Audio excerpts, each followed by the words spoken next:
강원특별자치도의 미래를 1호 특별자치도인 제주를 통해 미리 진단하는 연속 기획보도 마지막 순서입니다.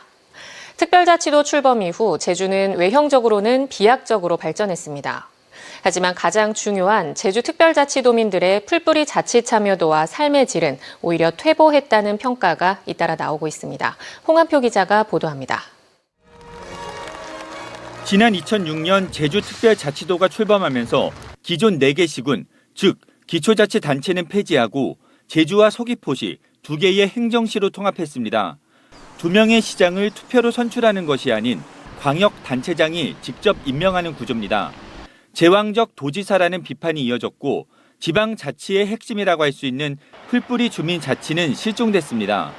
행정의 효율성이 높아진 것도 아니어서 공무원 수는 증가했고 그만큼 특별자치도에만 집중돼 주민들의 서비스 체감도가 떨어지는 악순환 구조가 이어지고 있습니다. 기초자치단체의 폐지는 결국 중앙부처의 시군 공모사업의 참여 기회조차 박탈당하고 있습니다. 민선 8기 오형훈 특별자치도지사가 제주형 기초자치단체 도입을 선언한 이유가 여기서 나옵니다. 주민이 행정에 참여하고 하는 시스템 자체가 상당히 좁아진 것이죠. 이것은 오히려 풀뿌리 민주주의를 약화시키게 되는 결과를 초래했다.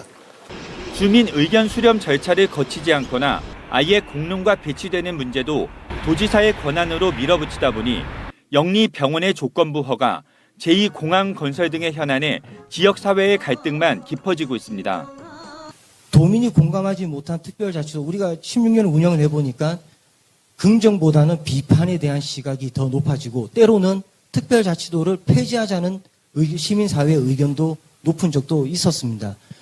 주민들의 정치 참여 기회는 줄고 갈등이 이어지는 상황에서 주민들의 삶의 질 수준은 추락했습니다.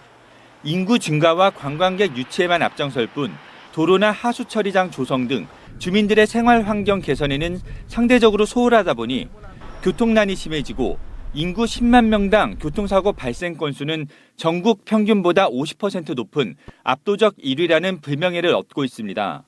생활 폐기물, 즉 쓰레기 발생 증가율 역시 압도적인 전국 1위, 심지어 오수 처리도 제대로 되지 않아 제주도가 처리할 수 있는 용량을 계속 넘어가고 있습니다.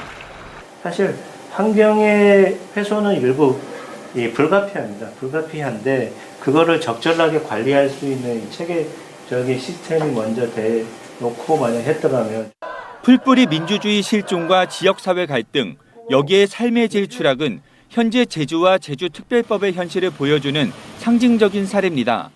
강원특별자치도가 출범하기에 앞서 반면 교사로 삼아야 할 것으로 보입니다. MBC 뉴스 홍한표입니다.